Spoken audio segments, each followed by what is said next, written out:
Dr. Laura Belsen. She's an internationally known expert in the field of social and emotional intelligence.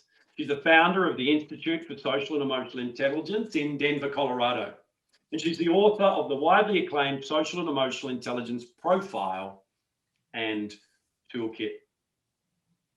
Laura's studied extensively with international EI experts, and she's certified in 4 other leading emotional intelligence instruments. She's been on the faculty of the University of Denver for over 20 years, where she teaches graduate courses in leadership and communication, including a graduate course in coaching emotional intelligence. Laura has been an executive coach in private practice for well over 15 years.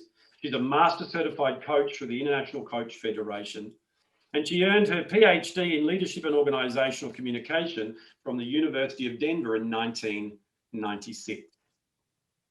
Laura will be speaking about the genesis of the most up-to-date research, approach and model of social and emotional intelligence, how it came to be, and a major factor contributing to the growth of the most successful people around the world. She will also offer a look ahead to the future of this exciting field. That's her bio. Let me just tell you about this lady. When I started my journey in this thing called emotional intelligence, as I've already told you, I looked for someone who could take me and could give me what I needed in a way that wasn't tied up with all the noise and the hype and everything, who had the same values and ethics, who was really passionate about what they did and wanted to leave a legacy and go beyond themselves and help people all around the world. And this lady, Laura Belsten, who I'm so blessed to call a friend, to call my mentor, the reason why I'm involved and the reason why I'm doing this summit right now. And without any further ado, I want to give you the opportunity to learn and experience this lady right now. Come on in, Dr. Laura. Thank you very much, Grant. What a wonderful introduction. I sure appreciate that very much. Let me just double check. Can you hear okay? And can you see? You are coming through fantastically, yes. Okay, very good. I'm also going to share my screen. So Grant already told you all this wonderful stuff. I am the founder of the Institute for Social and Emotional Intelligence and the author of the Social and Emotional Intelligence Profile and Toolkit. I also have my own coaching business, which I've had for about 24 years. And I've been on the faculty at the university for a long time, University of Denver.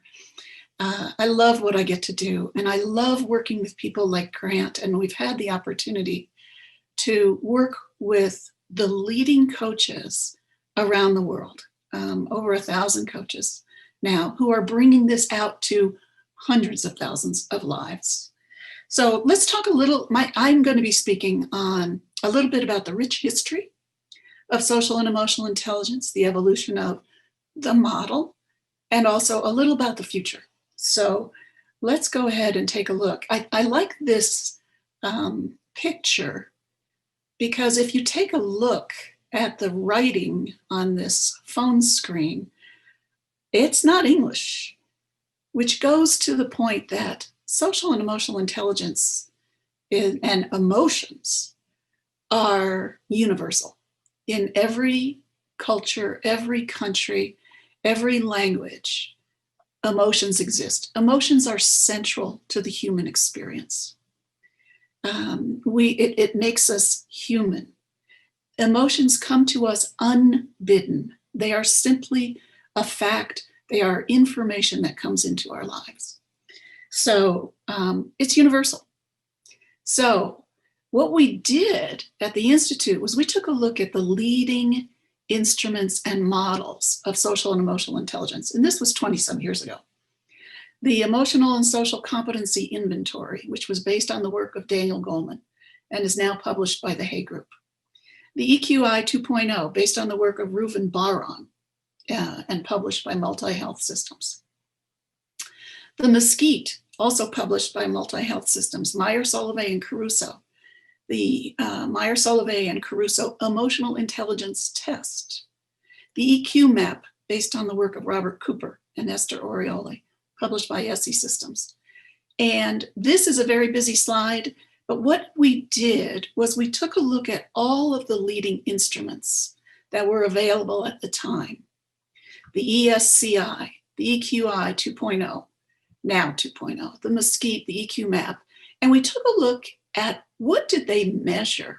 What did these instruments measure? And what was the model of social and emotional intelligence? And as you can see, there are similarities. All of them measure emotional self-awareness. Emotional self-awareness is what's coming up for us in this very moment. They typically measured something called personal power, but some of them called it something else like self-confidence or assertiveness or positive self-regard. We kind of like the term personal power. Behavioral self-control was another common thing. Others called it emotional self-control or impulse control. We like the term behavioral self-control. Emotional self-control suggests that we can control our emotions to the point of repressing or stuffing them. And we don't want that. As I mentioned, emotions come to us unbidden. It's just part of being human.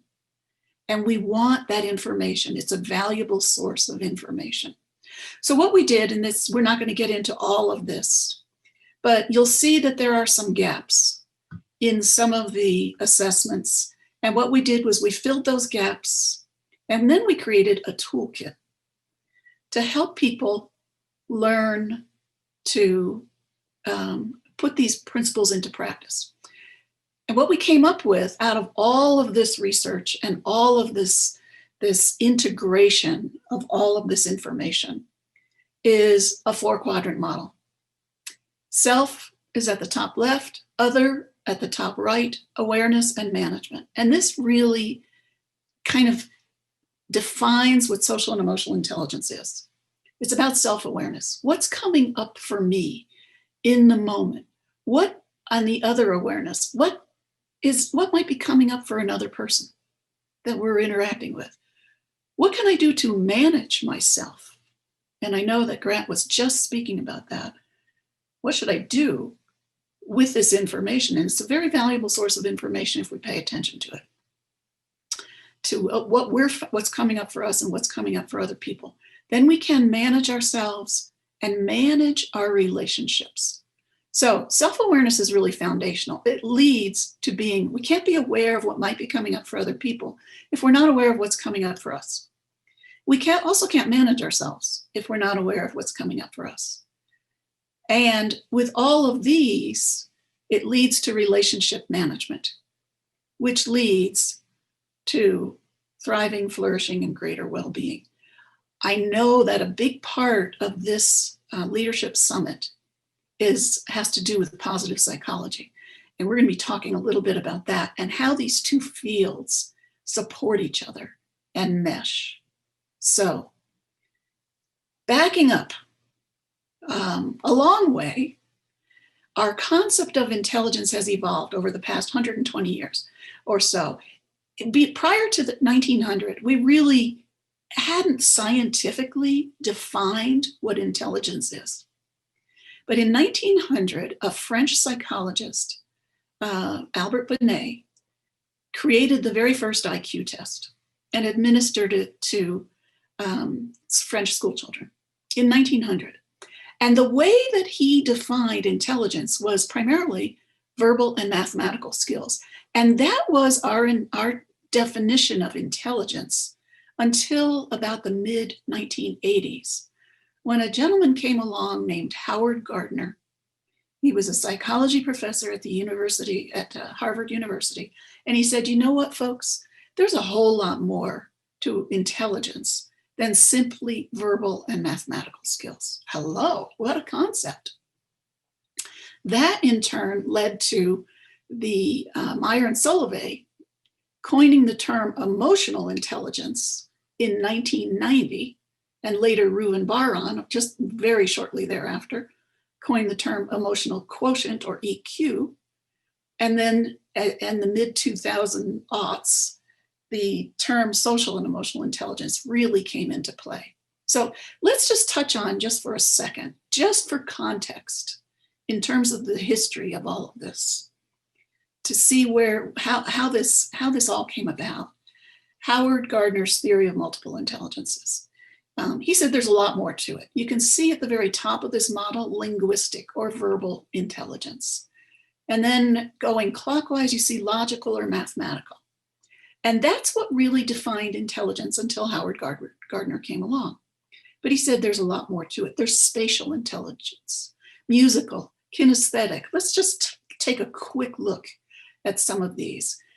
Some of you may have had the good fortune to travel to Florence, Italy, and see the David.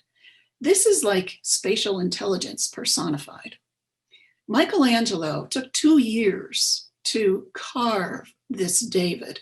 It stands about 17 feet high on a pedestal that's about 5 feet high.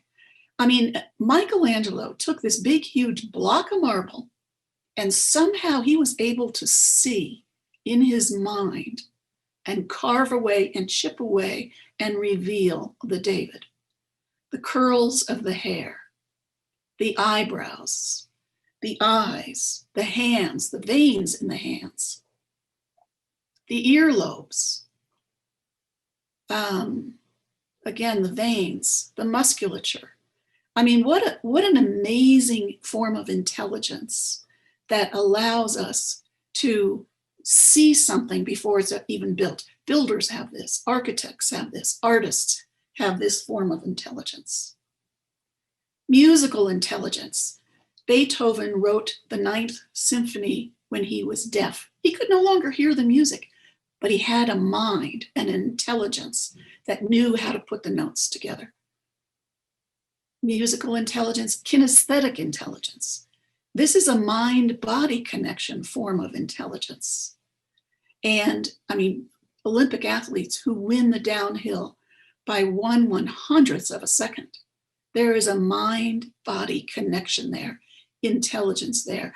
But moving around the circle, you see intrapersonal intelligence and interpersonal intelligence. And these are the two forms of intelligence that gave rise to social and emotional intelligence. Intrapersonal, meaning knowing myself, what's coming up for me, and interpersonal, knowing what might be coming up for someone else and managing my relationships. Later on, naturalistic intelligence was added. That's a form of intelligence that some people have who can distinguish between species of trees and animals and even rocks and geology. Existentialistic intelligence is a form of intelligence that some people have who really take a look at why are we here? The bigger questions of life. We're going to be focusing on interpersonal and intrapersonal as a means and a path to thriving, flourishing, and greater well-being, which is at its heart, positive psychology. So again, self and other, awareness and management, being aware of what's coming up for us in the moment, being aware of what might be coming up for someone else, using that information to manage ourselves and manage our relationships, leading to thriving, flourishing, and greater well-being. So that's a bit of a history of how we got to this point of social and emotional intelligence. Let's take a quick look at the future. The future of social and emotional intelligence, I believe, is its integration with the field of positive psychology. And I'm so excited that you all are going to be really focusing in on positive psychology as you go forward over the next few days. So what is positive psychology? Well, it's the scientific study of what's right with people. What a concept. Traditional psychology, and there's certainly nothing wrong with traditional psychology, but psychology, positive psychology, is rather than taking a look at mental illness and pathology, it's the scientific study of what goes right with people, of people who are thriving and flourishing, so that we can teach that. What makes people thrive and flourish? How can we optimize human functioning and well-being? And how can we help people become more resilient, optimistic, empathetic, and connected to others. This is a version of positive psychology, one of the leading models that came from Martin Seligman. Martin Seligman is a professor of psychology at the University of Pennsylvania, and he has been studying, along with several others, quite a few others now, what makes people thrive and flourish. And he came up with this acronym, PERMA. He didn't come up with V, that's a little controversial, but some people have added that in. But let me just mention what this is, and you're going to be having the opportunity to get into this in much greater detail over the next couple of days. But the P in PERMA stands for positive emotions. It's about being positive. It's about choosing positivity. It is a choice, which is also a self-regulation and a behavioral self-management thing. We can choose to focus on what's wrong. We can choose to ruminate, which is what psychologists call it, when we focus on the negative and we spiral downward into almost clinical depression sometimes. Or we can choose to focus on what's right, what's working. I sometimes tell people about my 106-year-old grandmother. She was born before World War I. She lived through World War I, the Great Depression, and World War II, and so much. I mean, seeing a man on the moon and computers and so much more. We are in the midst of a pandemic, a worldwide pandemic, and it's a very serious thing. And yet, we still have things we can be grateful for. My grandmother could not stomach the smell of turnips.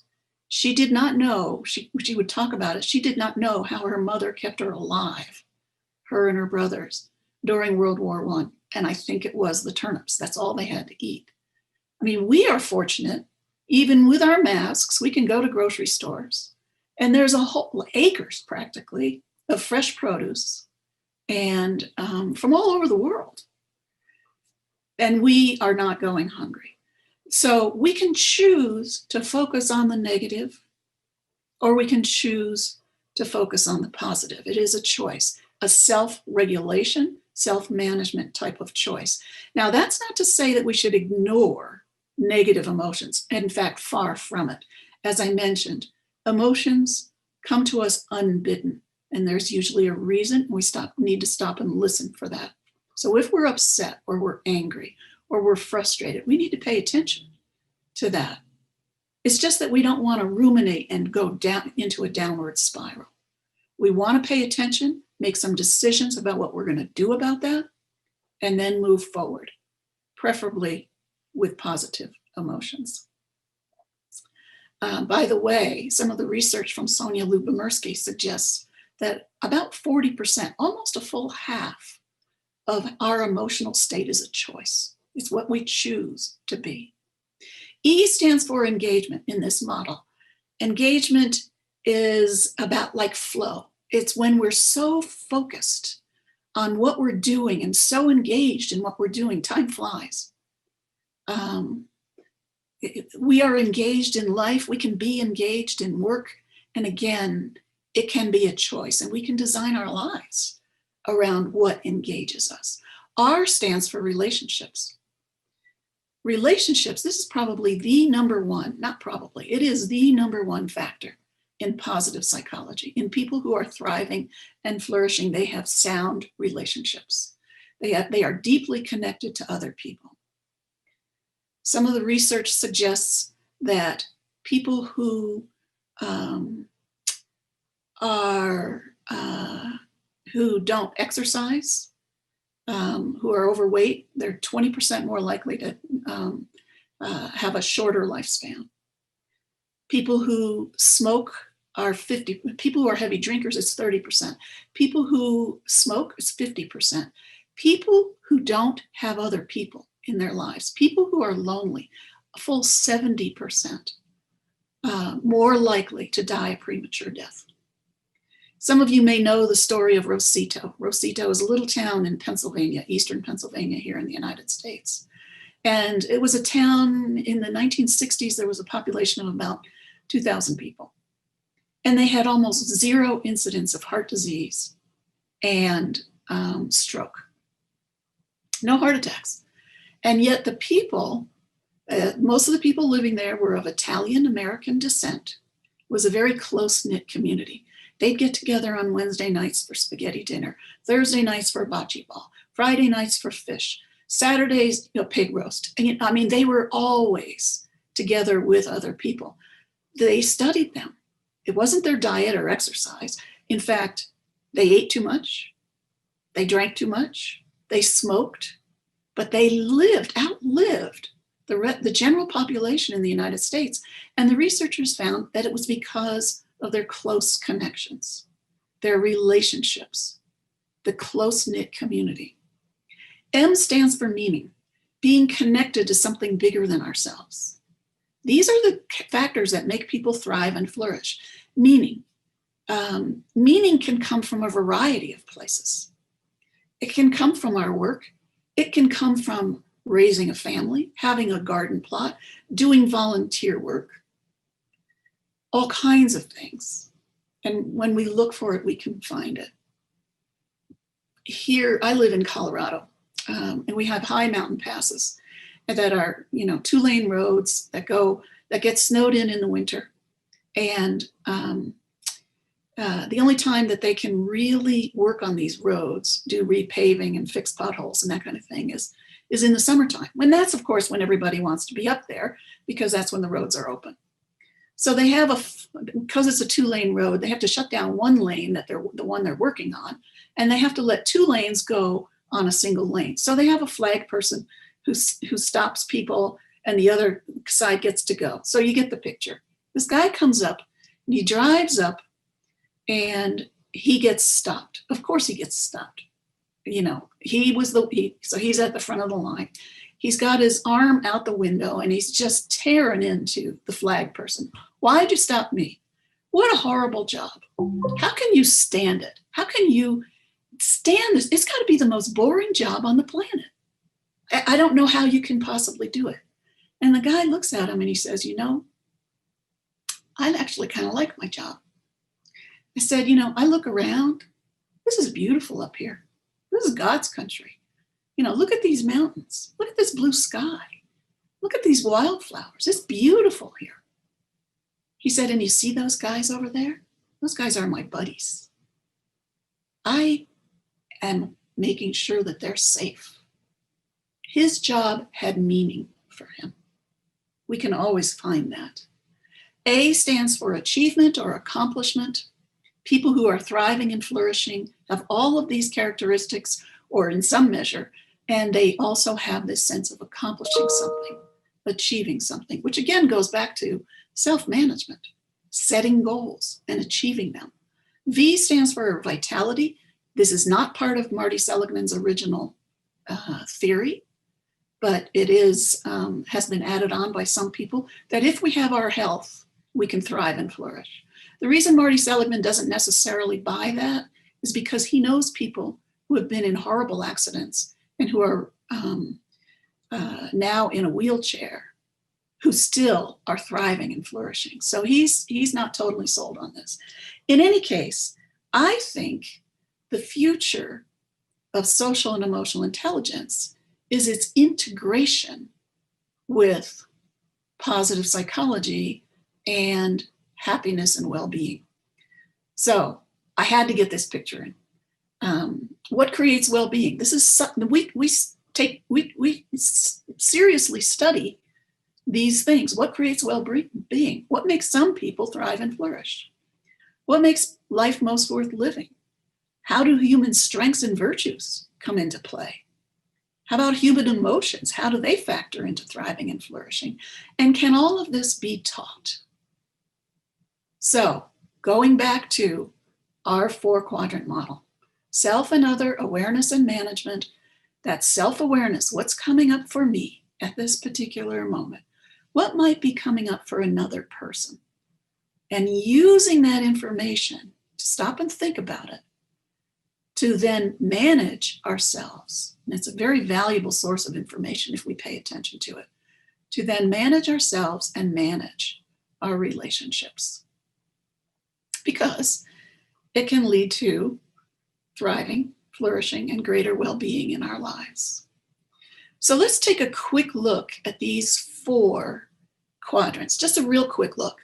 Grant mentioned a few minutes ago the 26 distinct competencies. We don't have time to go into all of them, but I do want to touch on the most important ones in each of these quadrants. So it starts with emotional self-awareness. And Grant was talking a little bit about this. This is about being aware of our emotions in the moment as they arrive. And one of the ways to really understand our emotions is to have a strong emotional vocabulary. And Grant has a wonderful couple of tools actually on this. One of them is a 2-page document, single-spaced, 4 columns list of emotions. It's the most comprehensive list of emotions we've been able to come up with. This is part of it. So for example, paying attention, am I feeling over here anxious or apprehensive? There's a difference, and it will inform us. Are we, for example, feeling enthusiastic or exhilarated? Once again, there's a difference. So it's about being aware of our emotions, and a good, healthy vocabulary helps us get in touch with our emotions. And I'm sure Grant would be willing to share that 2-page document with anybody who's interested if you get in touch with him. I'm offering that on your behalf, Grant. So self-awareness starts with emotional self-awareness, accurately assessing what's coming up for us. And then personal power has to do with an inner knowledge, an inner knowing that we can handle what life is throwing at us, that positive self-regard, that self-confidence, inner self, that taming of the saboteur or the imposter, the self-critic. So that's self-awareness. Other awareness. Empathy begins with empathy. This gentleman named Aaron Fauerstein, he was the CEO of a company that manufactured micro down, fluffy, like a synthetic down. He had a plant. It was an operation in Western Massachusetts here in the United States, very rural area. The building itself was an old mill. It was a large wooden structure. It was built in the 1800s, and in this old wooden structure, they were manufacturing this light, fluffy down, like synthetic down that you put in down jackets or down blankets, that kind of thing. And one cold December night, the building caught on fire. And as you might imagine, with it being this old wooden building full of light, fluffy down-like stuff, the thing just went up in a huge fireball.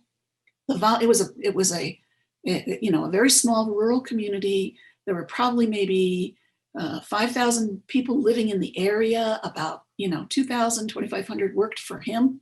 He was the major employer. The volunteer fire department came out. All anybody could do was stand back in the parking lot and watch their livelihood literally go up in flames. He stood there shoulder to shoulder with his employees and with the townspeople, and he felt empathy, this other awareness. He understood the situation. He understood very clearly that they relied on their paycheck from his business to feed and clothe and house their families.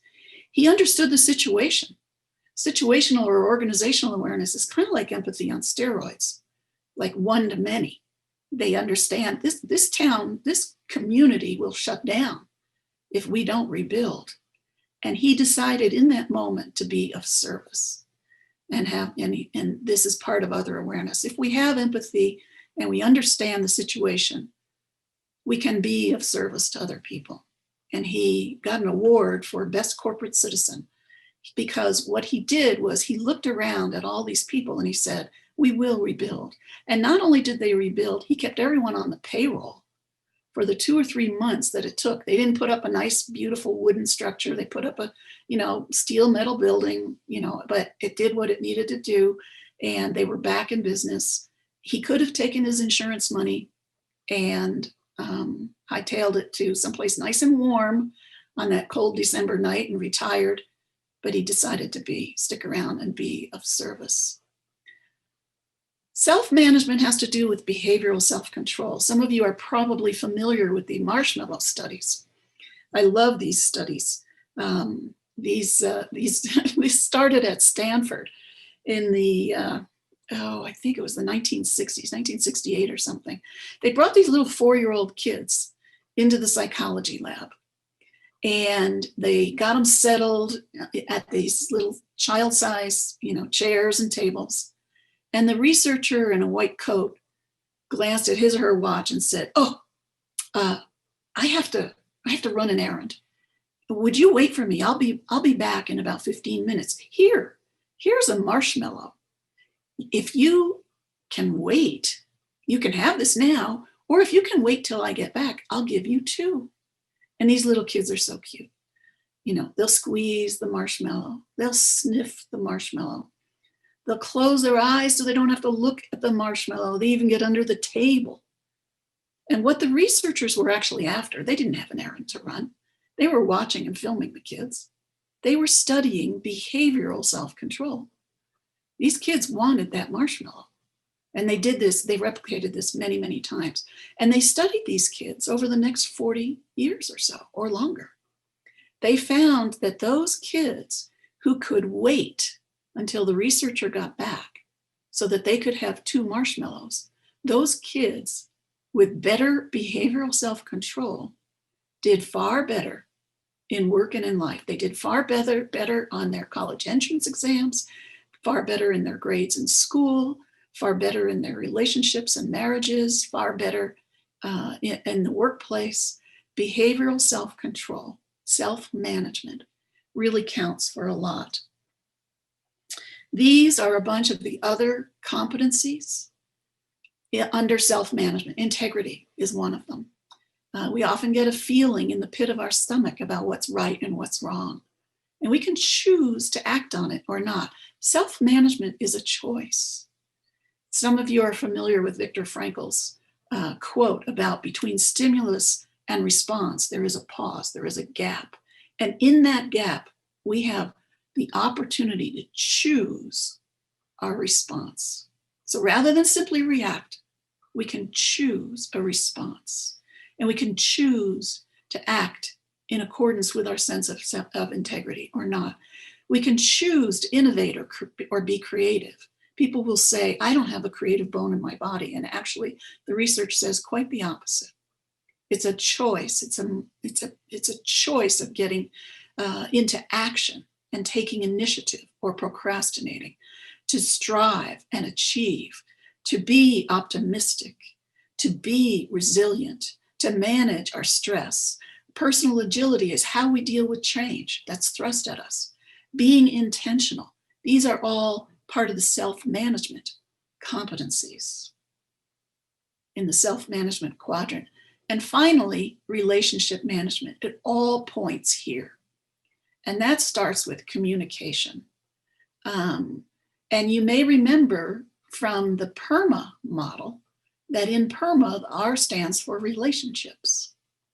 And it was the #1 factor that contributed to longevity, to happiness, to resilience, to lower heart disease, lower incidence of stroke.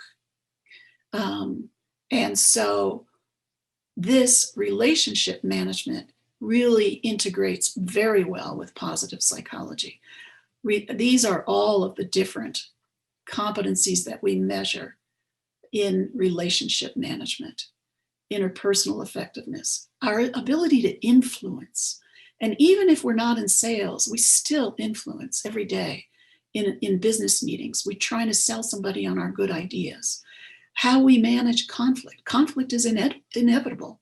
Whenever you get more than one human being in a room at a time, sooner or later there will be conflict. It's how it's managed that makes all the difference, whether it's managed positively or negatively.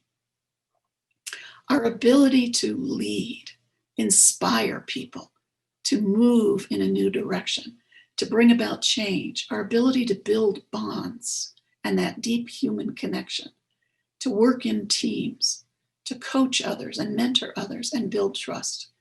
These are all the competencies associated with relationship management. So, going back to effective social and emotional functioning leads to all of these wonderful things. And this is where they integrate these two fields. And this is the future of social and emotional intelligence, is where is it going as it relates to positive psychology? It leads to an enhanced ability to understand other people, leading to better, stronger relationships and a deeper connection with other people. It leads to an enhanced understanding of our own emotions, which leads to greater self-regard and self-acceptance. It leads to enhanced self-regulation, which leads to greater resilience, positivity, optimism, greater success in the workplace and in life. It leads us to a greater sense of well-being and positivity and a sense of thriving and flourishing.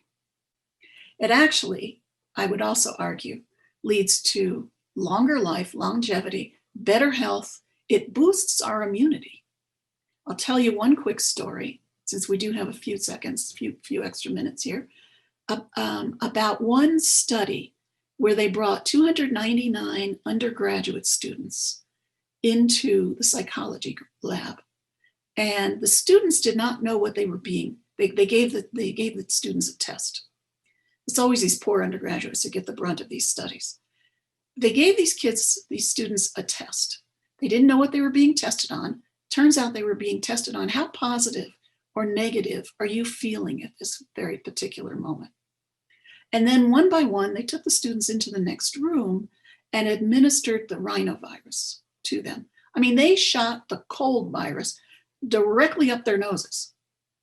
I don't know how they managed to get this study through the University Ethics Committee, but they did, and has been replicated. But what the researchers were after is there, which the students didn't know, they shot the cold virus directly up their noses, sent them home and said, come back in 7 days. What the researchers were after is there a correlation between how positive or negative a student felt and whether or not they came down with the common cold? And sure enough, there is a very strong correlation, statistically significant.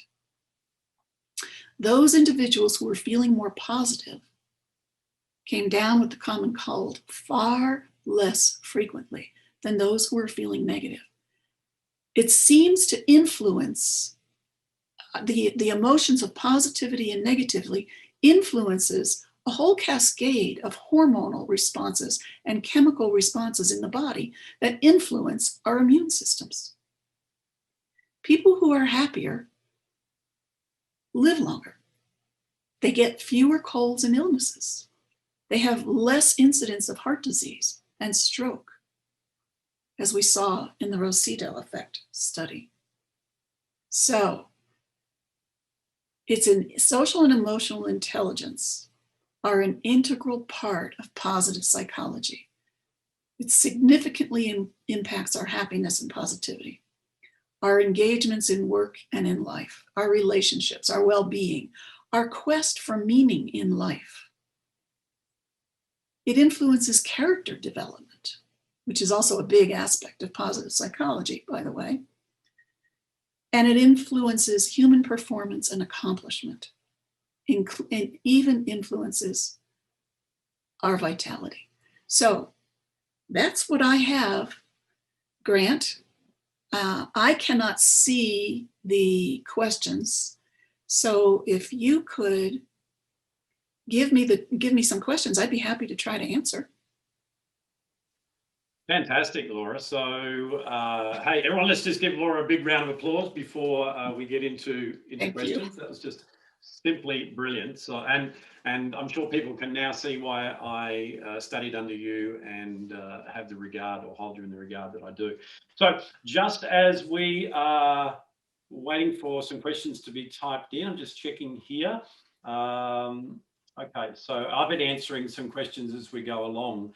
So one of the ones that was really fantastic, and you can continue to talk to this, is someone asking, I think it was Praise, was asking, she goes, so it all starts with self-awareness. And, some other questions that were coming through there was the same thing. Someone was saying, wow, relationship management has a lot of competencies. And yeah, so the questions were coming through, and Praise was saying, so it starts with self-awareness. And, others were talking about the relationship management competencies being so many of them. And, what's your experience? Because I know that for me, a lot of people miss that, and that's nailed it there. Self-awareness is where it starts. I know a lot of companies and individuals that want to work, let's come in and do these relationship management competencies without building that platform. So can you speak to that in your experience? Why is it so important, even though it's obvious, why is it so important to start with self-awareness?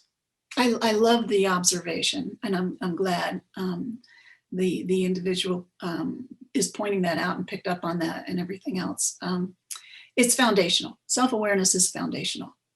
We have to be aware of what's coming up for us if we're ever going to be able to be aware of what might be coming up for another person.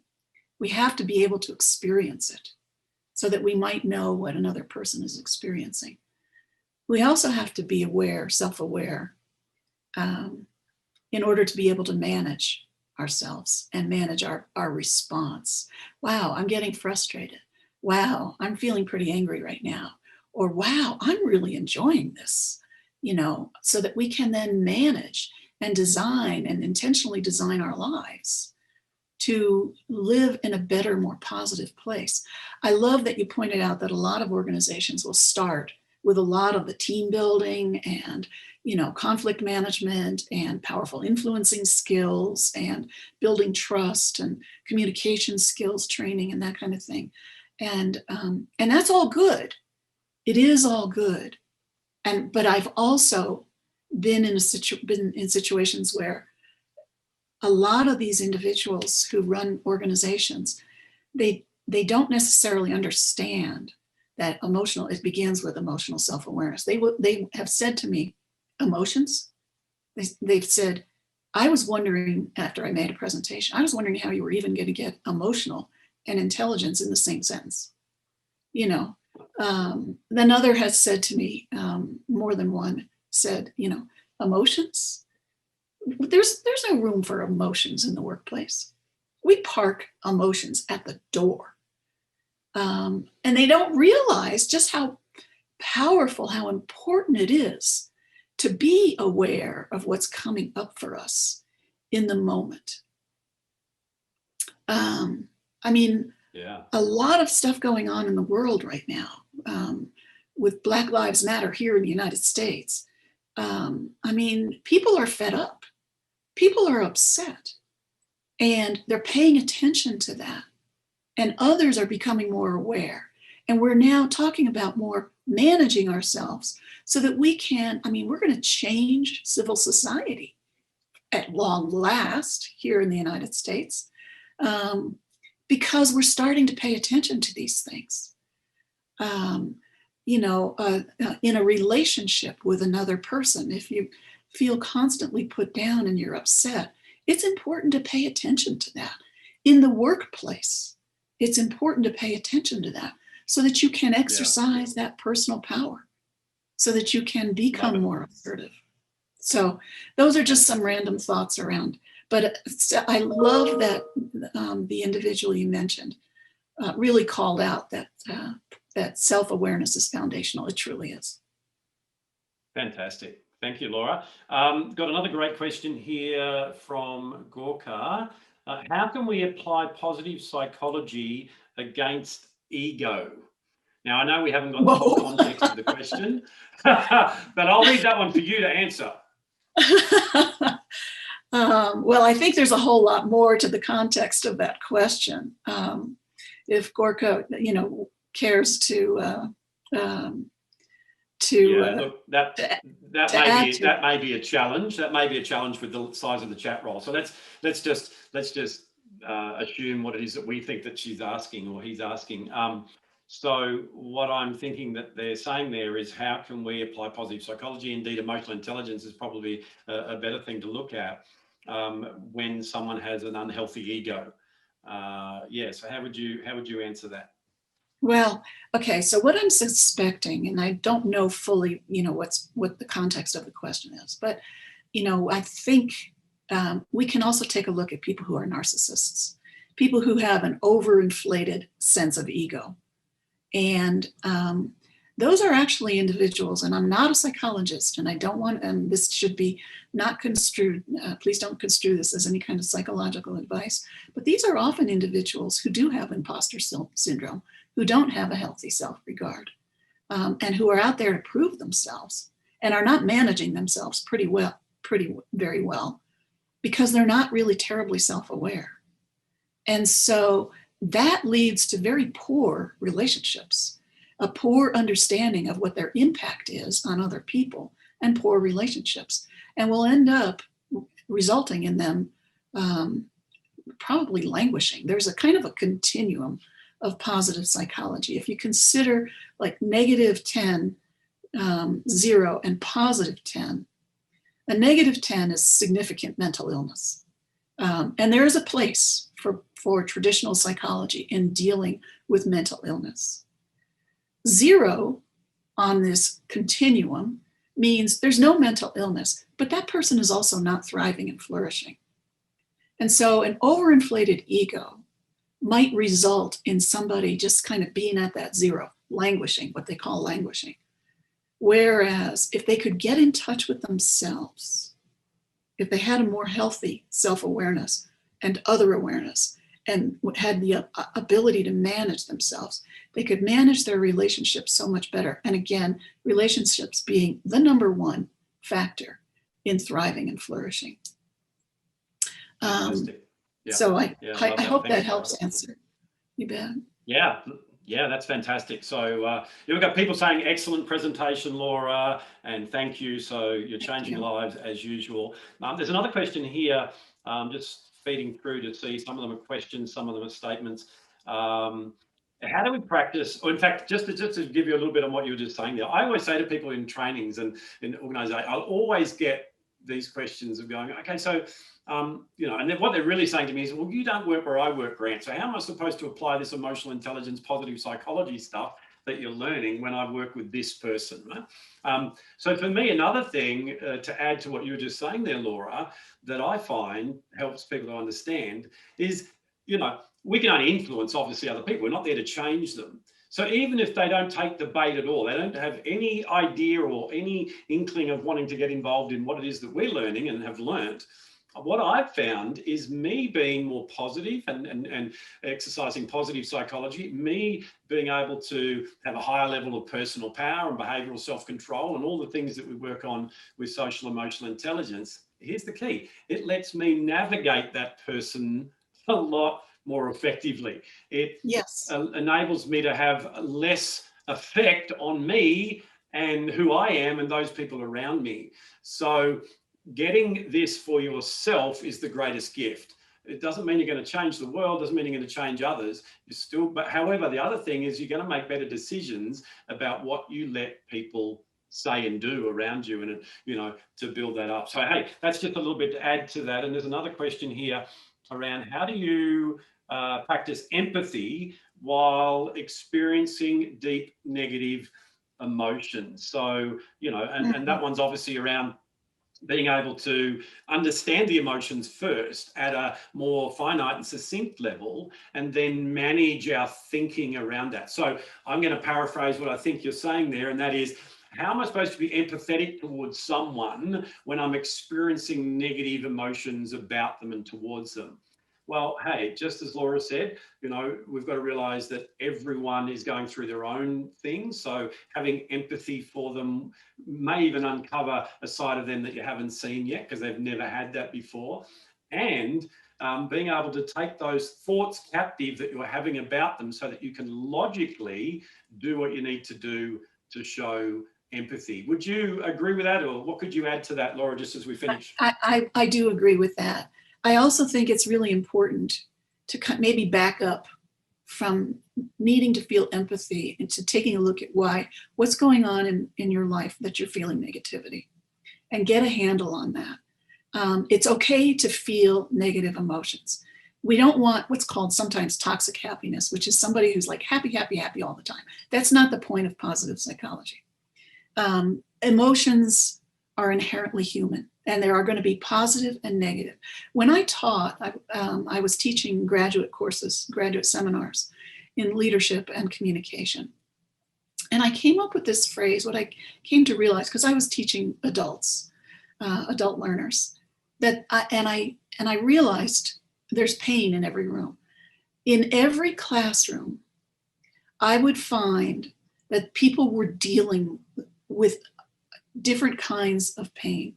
I mean, some of them had been diagnosed with a serious illness, or their spouse had been, or they were dealing with a troubled teen, or financial problems, or an aging parent, or they were laid off, or work problems. I mean, there's pain in every room.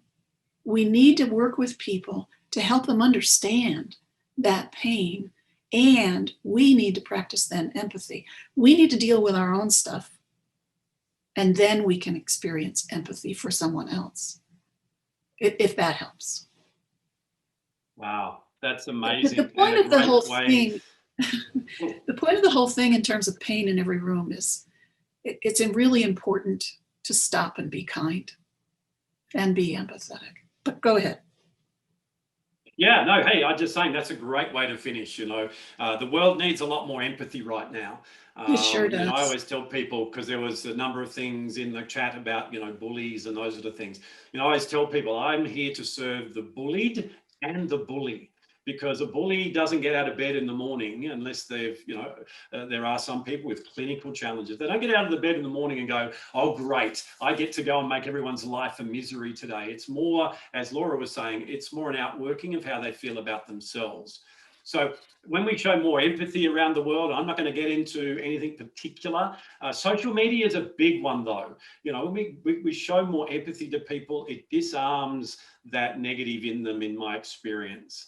And one of the things I love to do, because empathy is one of the big ones that I work with all the time, is, just getting an understanding of it's not, there's a difference between sympathy and empathy. I'm not feeling sorry for you. I'm walking in your shoes. I'm trying to understand what it is that you're going through. And when we pause and we think of it that way, we're going to type different things in the keyboard. We're going to respond in a different way. So I think that's absolutely brilliant. So there's heaps of people saying thank you. There's other questions there that I will get back and answer.